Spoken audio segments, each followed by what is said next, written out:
सर्व दर्शकांचे आमच्या स्वाध्याय आणि गृहपाठ या यूट्यूब चॅनेलवर स्वागत आहे।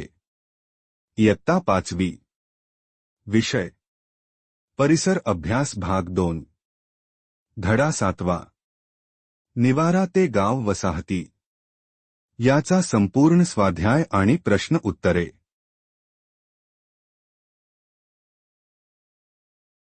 1 प्रत्येकी एका वाक्यात उत्तरे लिहा। बुद्धिमान मानवाचा कोणत्या प्राण्यांच्या शिकारीवर अधिक भर होता?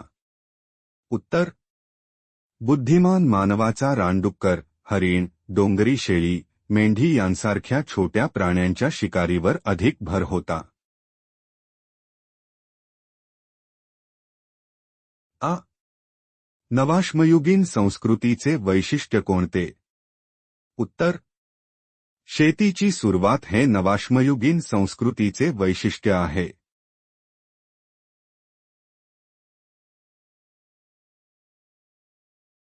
2 पुढील विधानांची कारणे लिहा। मध्याश्मयुगात बुद्धिमान मानवाच्या आहार पद्धतीत बदल होत होता। उत्तर मध्याश्मयुगात हवामान उबदार होऊ लागले होते। फार मोठ्या प्रमाणावर झालेली शिकार आणि पर्यावरणातील बदलांमुळे मध्याश्मयुगीन बुद्धिमान मानव छोट्या प्राण्यांच्या शिकारीच्या बरोबरीने मोठ्या प्रमाणावर मासेमारी करू लागला होता। त्यामुळे मध्याश्मयुगीन बुद्धिमान मानवाच्या आहार पद्धतीत बदल होत होता।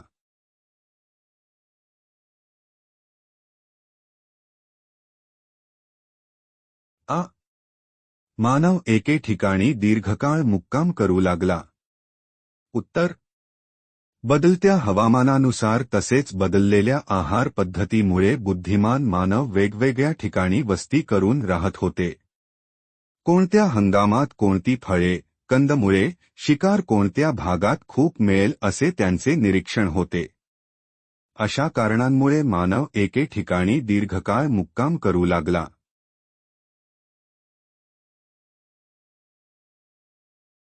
3 मध्याश्मयुगीन हंगामी तळाच्या कल्पनाचित्राचे निरीक्षण करून पुढील प्रश्नांची उत्तरे द्या। चित्रातील घरांची रचना कशी आहे? उत्तर चित्रातील घरांची रचना त्रिकोणी व उतरत्या छताची आहे।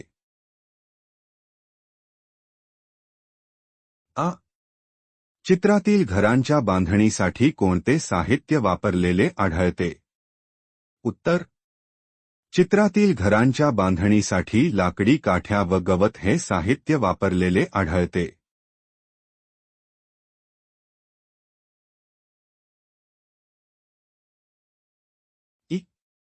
हंगामी तळातील व्यक्ती कोणते व्यवसाय करीत असाव्यात? उत्तर हंगामी तळातील व्यक्ती शिकार, मासेमारी, नाव तयार करणे, हत्यारे बनवणे, घर बांधणे इत्यादी व्यवसाय करत असाव्यात असे वाटते।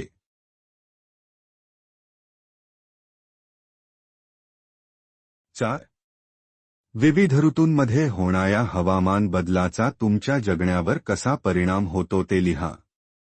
उत्तर प्रत्येक ऋतूप्रमाणे हवामानात बदल होत असतात। या बदलांचा आपल्या जगण्यावर पुढील प्रमाणे परिणाम होतो। हिवाळ्यामध्ये हवामान थंड असते। त्यामुळे आपल्याला उबदार कपडे तसेच उबदार निवारा लागतो। शरीराची उष्णता टिकून राहील असा आहार विहार करावा लागतो। याउलट उन्हाळ्यामध्ये हवामान उष्ण असते।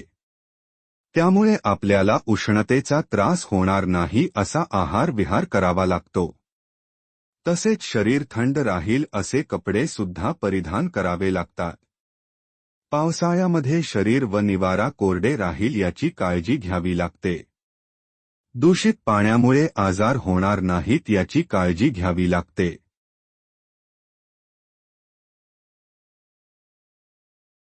5 नवाश्मयुगीन खेडे आणि आधुनिक खेडे यांची तुलना करा। उत्तर नवाश्मयुगीन खेडे शेतीची हत्यारे लाकूड, दगड यांपासून बनवलेली व प्राथमिक स्वरूपाची होती। शेती व पशुपालन हे प्रमुख व्यवसाय होते.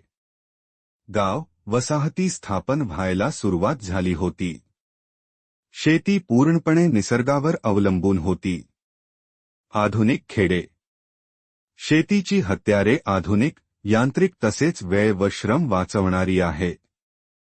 उद्योगधंदे, शेती, पशुपालन, शेतीपूरक व्यवसाय प्रमुख आहेत.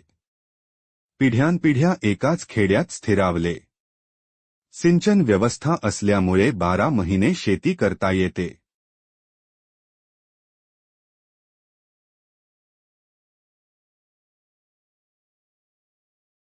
हा व्हिडिओ आवडला असेल तर कृपया लाईक करा आणि चॅनलला सबस्क्राईब करायला विसरू नका. तुमच्या एका क्लिकमुळे आम्हाला आणखी चांगलं कंटेंट तयार करण्याची प्रेरणा मिळते. नवीन व्हिडिओसाठी बेल आयकॉनवर क्लिक करा. पुन्हा एकदा धन्यवाद. पुढच्या व्हिडिओमध्ये भेटूया.